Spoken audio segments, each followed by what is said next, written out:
Sans le savoir, il était le propriétaire de l'entreprise qui signait leur contrat de 800 millions de dollars. Ils lui ont versé du vin dessus devant 200 invités en le traitant d'indigne. Personne ne savait que l'homme qu'il venait de ridiculiser était l'investisseur qui finançait tout le projet. Les téléphones filmaient, les murmures se sont répandus comme une traînée de poudre. Quelque chose a changé dans son regard quand il est sorti sans dire un mot, et les conséquences ont commencé avant même qu'il réalise qu'il était parti. Avant d'aller plus loin, on vous invite chaleureusement à appuyer sur le bouton s'abonner. Votre soutien compte énormément pour nous et nous permet de vous proposer encore plus d'histoires puissantes comme celle-ci. Merci. Et maintenant, commençons. Vous savez, ces soirées où tout semble parfait en surface, mais où quelque chose de laid se cache sous les vernis. C'était exactement ce genre de soirée quand Jamal Rivers est entré dans la grande salle de bal du Hyatt Grand Hotel. Costume bleu marine, coupe dégradée impeccable, montre sobre, rien de clinquant. Le genre de tenue que les riches ignorent parce qu'elle ne crie pas « Regardez-moi ». C'est précisément ce qu'il aimait, qu'il devine. Des lustres en cristal illuminaient les nappes blanches. Un quatrio à cordes jouait une musique douce que personne n'écoutait vraiment. Parfums, odeurs de steak et de vin se mélangeaient. Les téléphones étaient sortis. Personne ne voulait rater la preuve qu'il avait été dans la pièce. Sur tous les écrans, un seul logo tournait en boucle. Hale Quantum Systems. Leur méga contrat de 800 millions avec un investisseur mystère. Voilà tout ce dont on parlait. Le personnel chuchotait dans les couloirs, les invités se vantaient comme s'ils en étaient les propriétaires. Jamal avançait lentement dans la foule, mains dans les poches, regard balayant les visages. À l'entrée, la sécurité l'avait déjà arrêté une fois. « Vous êtes avec le traiteur, monsieur ?» avait demandé le vigie en le toisant. Jamal avait souri, sorti sa carte d'invitation noire au sceau argenté. Le vigie s'est écarté, gêné, mais l'ambiance était restée la même à l'intérieur. Deux femmes en robes à paillettes l'avaient dévisagé avant de changer leur sac à main de bras, comme s'ils risquaient de les bousculer. Un homme en smoking lui était passé devant au bar. « Le personnel d'abord, hein ?» avait-il lancé avec un petit rire. Jamal s'était simplement décalé et avait commandé une eau. Pas besoin de s'expliquer. Si la soirée se passait comme prévu, les explications deviendraient inutiles. Au fond de la salle, les caméras se tournaient vers la scène. L'animateur tapota le micro. « Mesdames et messieurs, bienvenue au gala Hale Quantum Systems !» Applaudissements automatiques. Jamal restait près d'une colonne, assez près pour tout voir, assez loin pour rester invisible. L'animateur souriait trop largement. « Ce soir, nous célébrons un partenariat historique. 800 millions de dollars. Un contrat qui va changer la ville, le marché, peut-être le monde. » On sentait la cupidité épaissir l'air. Puis elle apparut. Vanessa Hale, la femme du PDG, monta sur scène dans une robe dorée qui capturait toute la lumière.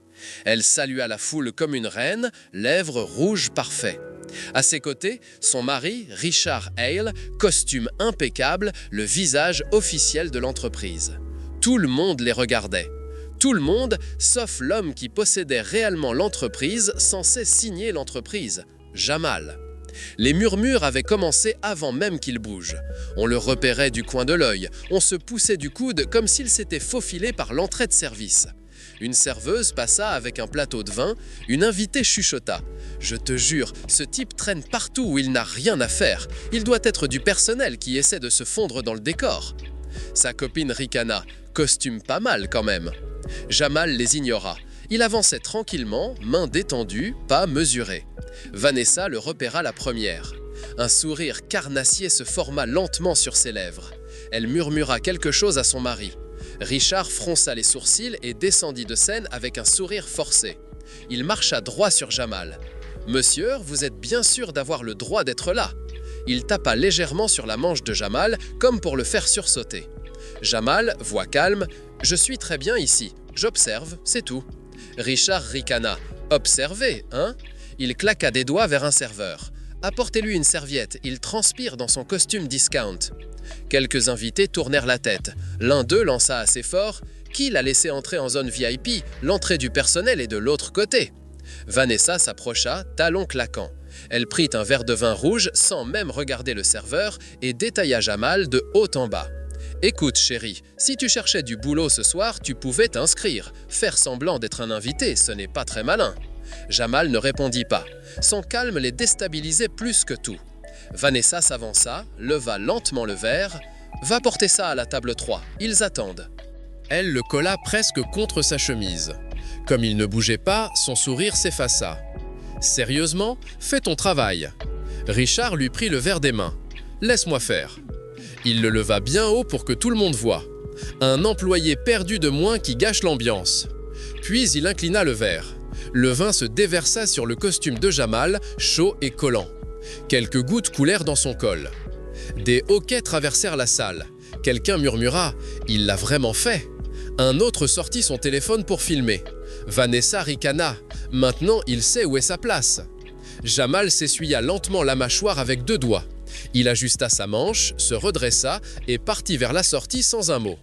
Un serveur chuchota en le croisant. « Ce mec est parti comme s'il était le patron. » Personne n'y crut. Dans le couloir, l'air était plus frais, presque silencieux après le brouhaha. Jamal avançait d'un pas régulier, effleurant du bout des doigts la tache sombre sur sa veste. Il expira calmement, sortit son téléphone. L'écran éclaira son visage. Il composa un numéro. « Prêt pour vos instructions, monsieur ?» Voix basse. « Retirez l'offre. Bloquez tous les canaux. Annoncez-le maintenant. » Bien reçu. Il raccrocha sans émotion. À l'ascenseur, un couple le reconnut. C'est le type qu'ils ont arrosé. L'homme secoua la tête. Les riches ne s'attendent jamais à ce que les discrets mordent. Jamal appuya sur le bouton, leur fit un simple signe de tête. Rien de plus. Pendant la descente, il desserra légèrement sa cravate. L'odeur du vin persistait. À l'ouverture des portes, le hall bruissait déjà de rumeurs. On reconnaissait la tâche, on chuchotait. « Je te jure, il y a un truc louche, on ne marche pas comme ça si on n'est personne. » Dehors, l'air froid lui éclaircit les idées. Le valet accourut, Jamal leva la main. « Je marche, merci. » Il traversa l'allée. Derrière lui, la musique s'arrêta net dans la salle de bal. Les gens se tournèrent vers les baies vitrées, perplexes. Pourquoi tout s'est arrêté? Il y a un problème avec le contrat? Son téléphone vibra. Annonce envoyée. Partenaire notifié. Il verrouilla l'écran. Les portes vitrées du hall s'ouvrirent brutalement. Cris, chaises raclant le sol, chaos. Les invités affluaient, paniqués. Jamal ne se retourna pas. Il continua sous les réverbères, épaules détendues, visage impassible, avec la même assurance tranquille qu'il avait eue toute la soirée. Dans la salle de bal, tout s'effondra d'un coup. Musique coupée, écran qui clignotait, animateur figé. Un homme en costume gris traversa les tables, téléphone à l'oreille, le visage blême. Il murmura quelque chose à l'animateur. Richard s'approcha. « Qu'est-ce qui se passe ?» L'animateur déglutit. « La signature est suspendue. » La salle explosa. « Suspendue ? On ne gèle pas un contrat de 800 millions au milieu d'un gala !» Vanessa tenta de garder la face, mais sa main tremblait. « Qui a donné cet ordre ?»« Ça vient du sommet. La décision est définitive. » Richard serra les dents. « Le sommet, c'est moi !» L'animateur secoua la tête. « Pas ce soir. » Les téléphones des cadres sonnaient. Alerte rouge. Tous les comptes AEL Quantum sont gelés. Les investisseurs se retirent en masse. Puis quelqu'un près de la porte montra son écran. « Regardez, c'est le type sur qui ils ont versé le vin. » La vidéo tournait. Richard vidant le verre, Vanessa qui riait. Légende, ils ont humilié un homme qu'ils prenaient pour un serveur. Il est parti comme s'il était le patron. Silence glacial. Vanessa agrippa le bras de Richard. « Répare ça tout de suite !»« Je ne sais même pas ce qui est cassé. » Une nouvelle alerte sur les grands écrans. Contrat AEL Quantum Systems résilié. Un membre du conseil d'administration fonça sur Richard. « C'est la catastrophe. Tu sais qui tu as offensé? » « Je n'ai offensé personne.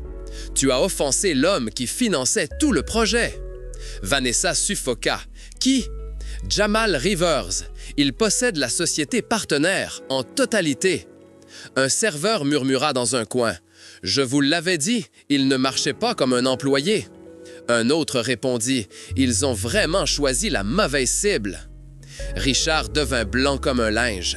Vanessa porta la main à son front. Son maquillage coula. On lui a versé du vin dessus. Le lendemain matin fut brutal. Titres partout, vidéos en boucle, commentaires impitoyables. Investisseurs en fuite, partenaires disparus, membres du conseil qui démissionnaient dans la nuit. La valeur de AEL Quantum chutait à une vitesse vertigineuse. Vanessa n'avait presque pas dormi.